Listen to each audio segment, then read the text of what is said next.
provoque des courts-circuits, des feux, des flammes. Alors elle, regarde. Alors, elle, comment elle s'appelle déjà, elle? Ah, j'ai oublié son nom. Je crois que c'est une Slovaque, un truc comme ça. Alors, regarde bien ses cheveux, hein. Donc, après avoir mangé, les astronautes peuvent aussi se laver les dents. Tout à fait, ouais, encore heureux, hein, parce qu'ils se lavent à la lingette pendant 6 mois, ils doivent puer la mort. Donc, si en plus ils pouvaient pas se brosser les dents, putain, laisse tomber, hein. Je pense pas que Thomas Pesquet, il te dirait, oh là là, l'espace me manque et tout. Ou alors il te rajouterait, bon, sauf les odeurs, hein, parce que putain, dans la station, qu'est-ce que ça schlingue. Déjà, les chiottes, il n'y a pas de fermeture, ça pue la mort, on est 11 à faire caca dedans, en plus dans des sacs qui restent dans une cuve, même pas évacués, donc dès que tu ouvres la cuvette, pouah, putain, t'as les odeurs de merde de tous tes collègues qui remontent.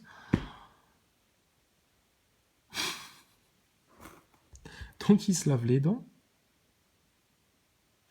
Alors, toujours ce qui est intéressant dans ces séquences des astronautes qui montrent comment ils mangent, comment ils se brossent les dents, etc., c'est qu'à aucun moment, ils te montrent comment ils se brossent les dents le soir quand ils vont se coucher, ou le matin quand ils viennent de se réveiller. Non, ils font ça apparemment en milieu d'après-midi, en pleine journée, où ils seraient censés faire des expériences de la maintenance, etc. Non, tout d'un coup, tiens, si je me trouvais pas 10 minutes pour faire une vidéo où je me brosse les dents devant tout le monde. Ou alors où j'ouvre une boîte de conserve pour manger un petit coup, une cuillère dedans, et puis hop, l'acheter dans le décor.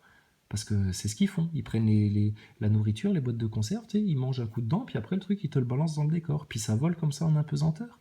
Et puis ça va en foutre partout. Elle est belle la mise en scène, hein.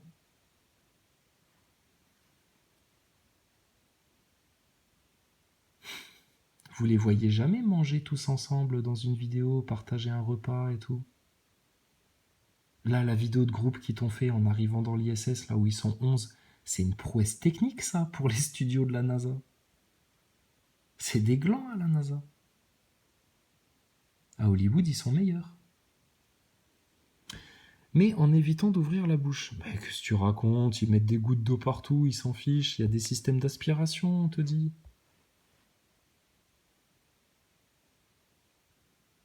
Pour ne pas laisser filer le dentifrice. Elle vient de faire quoi, elle? Elle n'est pas en train d'ouvrir la bouche, regarde, elle se brosse les dents.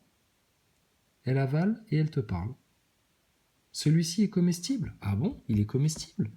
Bah non, parce qu'on va te montrer la chambre de Thomas Pesquet en 2016 et tu vas voir que c'est exactement le même tube de Colgate que le tien, au fluor.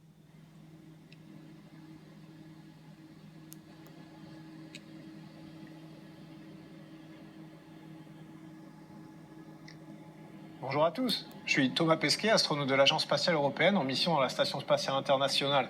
Aujourd'hui, je vais vous parler de quelques... Je suis désolé, je m'en lasse pas de l'introduction, je peux la remettre. Bonjour, je suis Troy McClure, astronaute dans la station spatiale. Oh, vous me surprenez, je m'attendais pas du tout à faire... Fais semblant de taper à l'ordinateur, Thomas, fais semblant de taper à l'ordinateur. Je ne m'attendais pas du tout à ce que vous veniez m'interrompre pendant mon travail pour que je vous fasse toute une vidéo sur les dangers de l'ISS.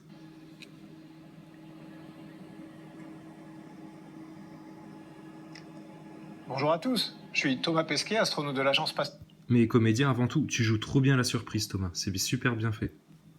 Alors, il est où ton tube de Colgate? européenne en mission à la Station spatiale internationale. Aujourd'hui, je vais vous parler de quelques aspects de la vie à bord et notamment ceux liés à la sécurité.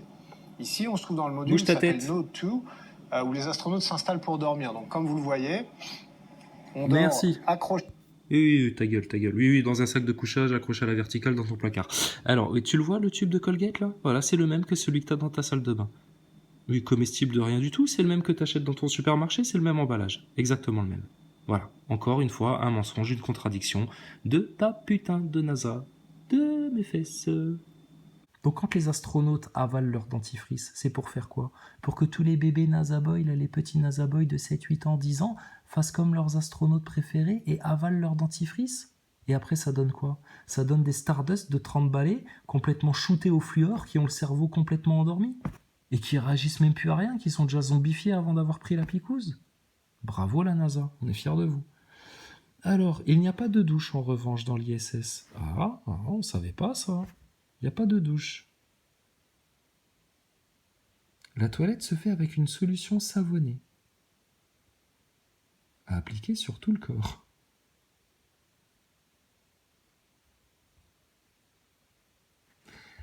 Et donc là, la fameuse séquence dont on te parlait, tu vois, où elle se lave les cheveux devant la grille d'aspiration, et tu iras voir cette vidéo-là en entier, et tu verras, toutes les gouttes d'eau se cassent à l'opposé de cette grille d'aspiration. Leur shampoing ne nécessite même pas de rinçage. Eh ben dis donc, hein, pour des meufs qui se lavent les cheveux comme ça, un peu comme au camping, elles ont des beaux cheveux quand même. Hein. Et puis tu remarqueras que, sauf là où elles se lavent, elles sont maquillées. Et les mecs aussi, ils sont maquillés. Thomas Pesquet, on l'a vu à plusieurs reprises, il a du fond de teint. La lumière est bien faite. Regarde l'éclairage de ta station. Sur certaines photos qu'on te vend dans les médias, il fait tout sombre dans la station. Pourtant, quand ils font leurs vidéos, tu vois, la lumière, elle est parfaite. C'est un éclairage de studio, ça. On continue.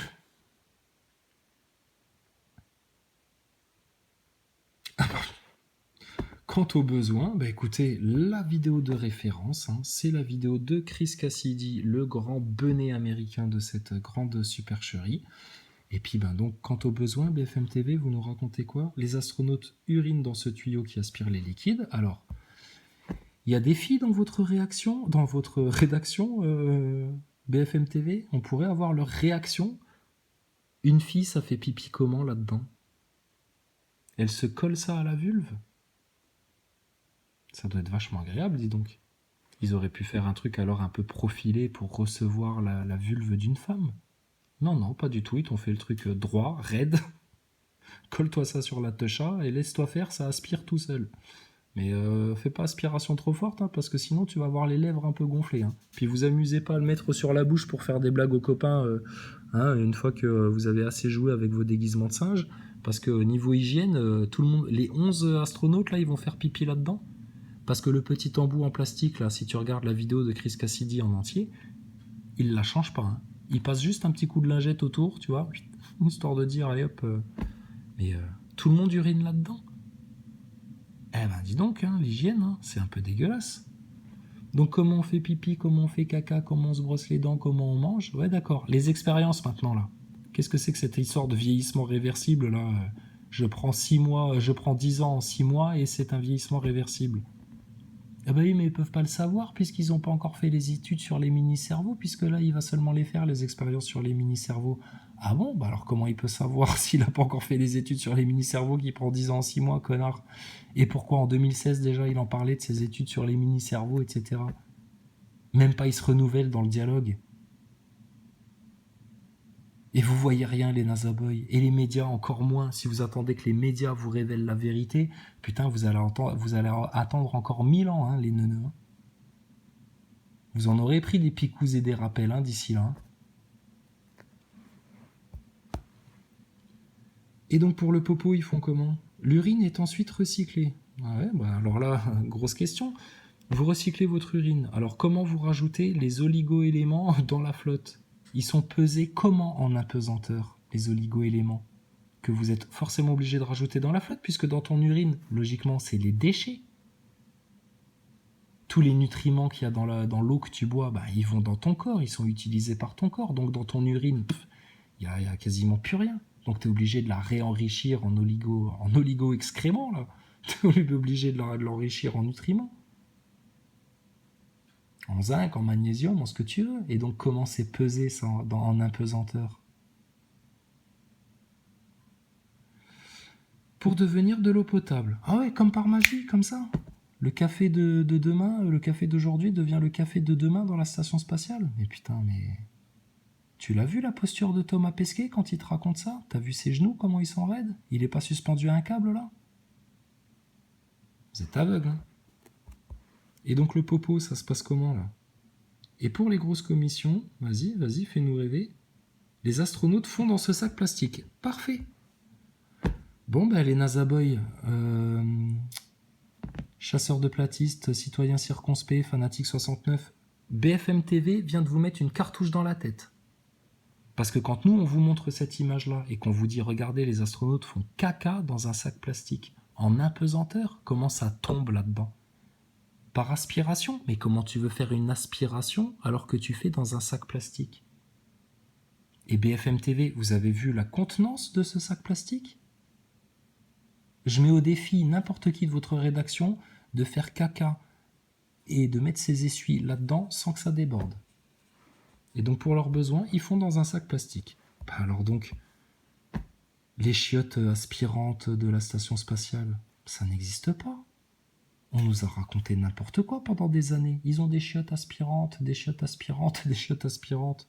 Que dalle.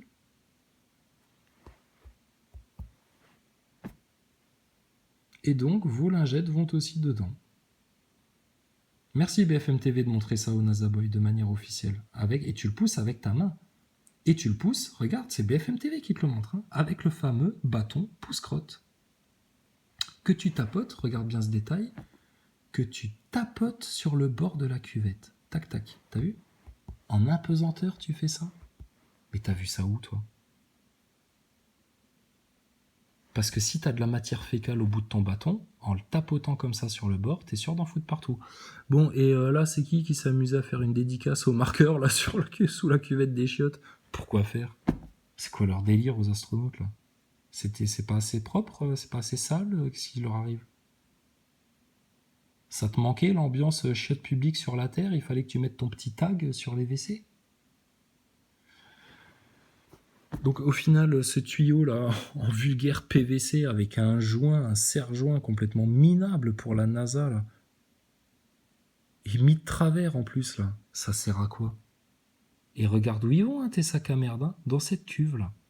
Donc, t'imagines? Merci BFM TV, c'est bien, hein. Vous commencez à faire de l'info, hein, un petit peu. Hein. Méfiez-vous, vous allez devenir journaliste un jour. Hein. Et donc, vous remettez un nouveau sac propre. T'as vu le sac, la taille qu'il a?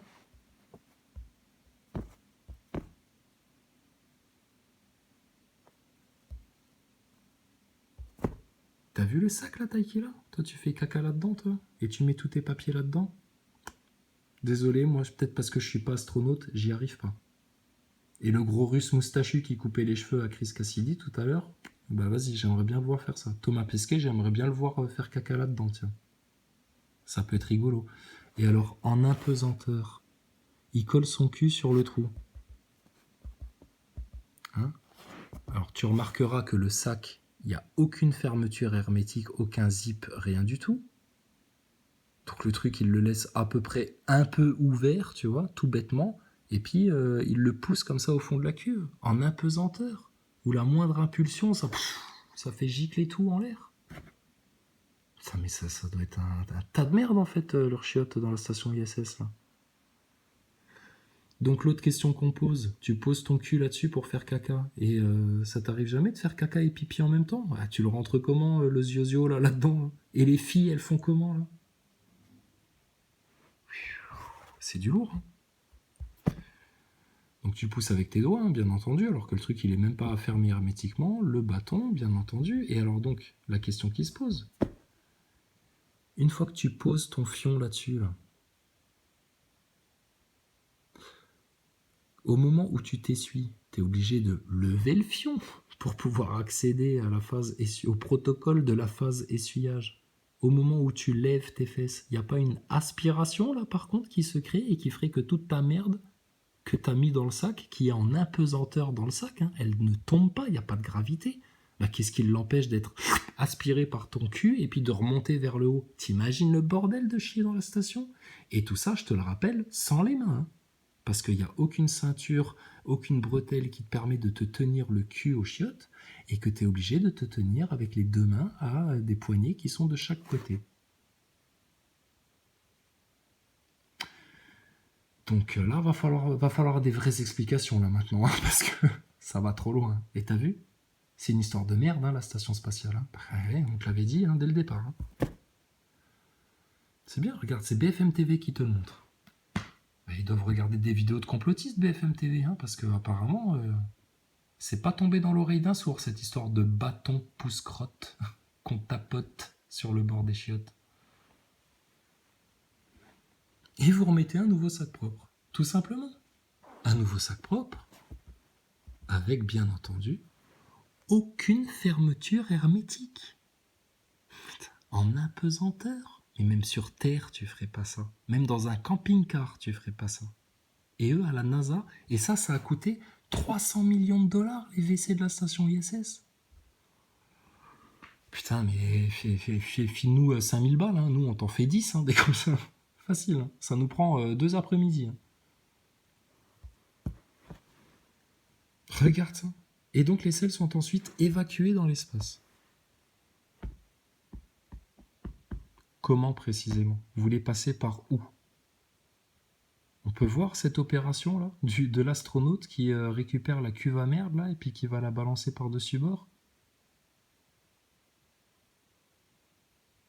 Et alors, je te dis, hein, au moment où il ouvre la cuvette, avec tous les sacs à merde dans la petite cuve en métal, là, putain, bonjour l'odeur. Hein. Thomas, si vous pourriez lui poser cette question-là. Dis donc les WC, là, quand vous ouvrez la cuvette, là, après avoir fait caca dans tous vos sacs plastiques, là, à 11, déjà qu'à 7, on se marche sur les pieds, Thomas, mais à 11, t'imagines? Bon, et alors là, vous nous montrez une belle photo de votre super station ISS, votre belle boîte de conserve, hein, comme l'appelle Thomas Pesquet. Il y a du blindage quelque part là. Il est où le blindage? Qui permet d'encaisser des chocs à 28 000 km/h au cas où il y ait un boulon ou une micrométéorite ou une petite caillasse de l'espace qui échappe à vos radars et qui viennent vous percuter tout ça de plein fouet là, à 28 000 km/h. 4 fois plus vite qu'un projectile de railgun. Allez vous renseigner sur le railgun BFM TV. R-A-I-L-G-U-N. Et tes panneaux solaires, ils sont blindés. Mais bon, heureusement, tout ça n'est que de l'image de synthèse. Et heureusement, tout ça ne nous a coûté que 120 milliards d'euros. Plus après, les faux frais pour payer les astronautes tous les jours, etc. Détournement de fonds publics complet. Hein, pour une supercherie de science totale. Et alors, Thomas, c'est pas toi qui nous disais un truc très intéressant? Qu'il ne faut pas jeter ses déchets par-dessus bord parce que, qu'est-ce qui risque d'arriver? Rappelle-le-nous. Mais une fois qu'on a fini, on jette pas ces déchets par-dessus bord, évidemment, parce qu'on essaie de maîtriser les débris spatiaux, qui sont une menace pour les satellites, mais qui sont aussi une menace pour nous. Ces débris, une fois lancés avec beaucoup de vitesse, après une orbite, pourraient revenir vers nous, percuter la station, causer un trou dans la coque du navire, et nous exposer au deuxième risque majeur qui est la dépressurisation. Ici, à l'intérieur de la station, on a une pression qui est égale à la pression sur Terre. À l'extérieur, c'est le vide absolu. Très grande différence de pression, un trou dans la coque. On perdrait tout notre air, tout notre oxygène. C'est évidemment pas une situation d'avenir. Pourtant là, vos selles sont ensuite évacuées dans l'espace. Vous prenez le risque de vous prendre un gros tas de merde dans le pare-brise à un moment ou à un autre. Hein. Mais rassure-nous, Thomas, quand vous jetez vos cacas dans l'espace, là, vous jetez toute la cuve en métal d'un seul bloc avec tous les sacs à caca dedans, vous la jetez comme ça d'un bloc dans l'espace? Comme une boîte de conserve que tu jetterais par-dessus bord? Ou alors il y a juste un mec par la fenêtre qui la secoue comme ça pour faire tomber tous les sacs dans l'espace et la cuve vous la rentrez et puis vous la remettez en place pour une prochaine utilisation. Thomas, t'es mort. Thomas, reste dans l'espace. Hein. Parce que on va te poser des questions là maintenant. Hein. Et les questions, elles commencent à être posées par des mecs de Fun Radio, tu vois, qui se disent, mais tiens, comment ils font ça en fait? Qui n'ont pas forcément le plus gros bagage scientifique de la France, tu vois. Et il y a même sur les chaînes de Stardust, etc., des mecs qui commencent à poser des questions. Et Stardust, le pauvre, il est comme un couillon, il ne sait pas répondre aux 3/4 des questions qu'on lui pose. Forcément, il ne peut pas y répondre. Alors, on continue. Comment on vit dans l'espace? Alors ça y est, le pipi, le caca, le manger, le brossage de dents, c'est fait. Qu'est-ce qu'il nous reste d'autre à faire dans la station? Ah bah le sport, oh là là, le sport. Alors Thomas Pesquet nous déclarait dans une interview en 2016-2017 que quand il faisait son jogging, il avait la plus belle vue imaginable il avait directement vue sur la cupola et qu'il voyait la Terre à 400 km d'altitude pendant qu'il faisait son jogging. Ben, regardez Thomas devant quoi il court devant un mur. Un mur. Donc qu'est-ce qu'il vous a raconté Thomas Pesquet quand il vous a vendu ça? Et je vous rappelle juste un truc, c'est que tu vois ce que tu vois là en marron là derrière là, l'espèce de couverture marron là. Tu sais ce que c'est cette partie-là dans la station spatiale? Bah c'est le chiotte justement, les WC que tu viens de voir. Donc ils sont en train de transpirer, de faire du sport à côté des chiottes. Putain, le module là, il doit puer la mort. Mais là-dessus, aucun commentaire d'aucun astronaute. Hein. Demandez-leur. Ça sent comment dans la station? Quand vous faites du sport et puis qu'il y a un gros russe là qui vient chier un coup juste à côté, ça va? C'est pas trop désagréable? Parce qu'en apesanteur, les odeurs, ça doit se diffuser encore plus que sur Terre avec la gravité, hein. Clair et net. Hein. Voilà. Et même dans l'ISS, c'est possible. Ah ouais, il y a un tapis de course à bord. Ouais, ouais, c'est ça, ouais.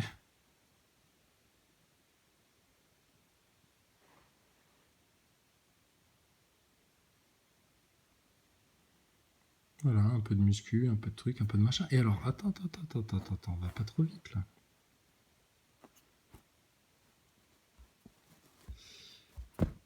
C'est quand même la salle de sport avec la meilleure vue du monde. Donc vous voyez, on n'invente rien. Bah, sauf que non, il regarde un mur quand il fait son sport, ton Thomas Pesquet. Quelle vue il a? La salle de sport avec la meilleure vue du monde. Mais que dalle! Elle est où ta salle de sport dans la station ISS? Et la cupola, elle est où? Il n'y a pas un hublot devant le truc de muscu et il n'y a pas un hublot devant le tapis de jogging. Hein. Et pourquoi pas aussi une belle vue pendant qu'il chie son cou? Bon, et là? Alors attends. Hop, va pas trop vite. Là, partie vitrée. Opacifiée? Que dalle. Totalement transparente. En plein soleil? Fait pas un peu chaud dans la cupola là? Si tu restes au bord du carreau là, en plein jour, là, en plein soleil, sans filtre atmosphérique, dans le vide, à regarder dehors comme ça, alors qu'il y a le soleil qui tape dessus, tu prends pas le risque de finir avec la gueule toute rouge? Donc là, logiquement, à partir du moment où il y a du soleil, les obturateurs, ils devraient être fermés. Et ce genre d'images-là, tu ne devrais même pas les avoir.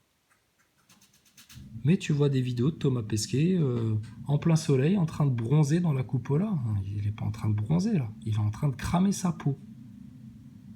Et de révéler à tout le monde le poteau rose malgré lui comme un con. Le Muppet Show.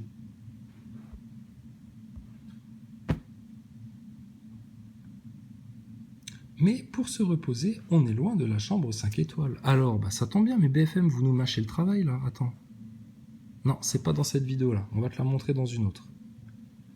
C'est dans une vidéo qui s'appelle Les dangers de l'ISS, où on voit son tube de Colgate à côté du dodo. Donc ils ont un dentifrice comestible? Bah non, c'est ce qui nous avait interpellé justement en 2016. On s'était fait la remarque, on s'était dit, mais putain, regarde ça, ils ont même le même dentifrice que toi sur Terre. Un tube de Colgate, le même. Donc, dentifrice comestible? Bah non, que dalle.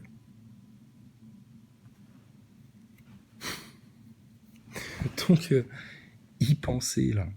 Et fallait y penser à se poser quelques questions quand même, hein, avant de se la jouer scientifique, on s'occupe du spatial, bande d'idolâtres du spatial, alors que vous comprenez rien. Donc je te dis, on viendra voir ton vol en 0G, Thomas, voir si tu as un peu plus d'aisance en avion 0G qu'en station ISS. Mais tu vois, BFM TV, il commence à montrer des bons trucs là. Hein. Ça pique, Thomas. Hein, ça pique, Thomas. Quand t'avais les joues toutes roses là, et que tu t'étais lancé dans cette belle aventure de franc-maçon pour mentir aux masses avec une fraude de science aussi nette, aussi grossière, aussi pitoyable, minable et coûteuse, tu pensais que tu te ferais capter en 2021 ? Bah ça y est, c'est bon là, parce que là, je te dis, tu viens juste de rentrer dans ton nouveau centre de vacances, là, dans ton auberge spatiale, que c'est déjà mort pour toi. Donc les prochaines interviews, elles vont être savoureuses, Thomas. Bon séjour, et puis bah écoute, bonne semaine. Hein.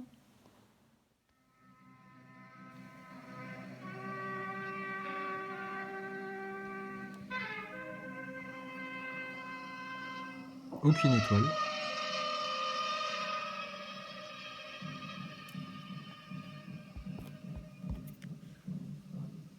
et ton petit Thomas Pesquet en plein soleil avec les obturateurs tout ouverts.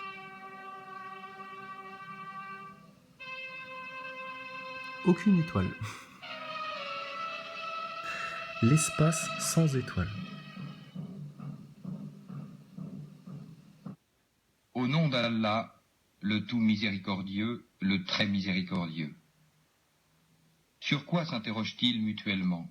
Sur la grande nouvelle, à propos de laquelle ils divergent. Eh bien non, ils sauront bientôt. Encore une fois, non, ils sauront bientôt. N'avons-nous pas fait de la terre une couche et placé les montagnes comme des piquets?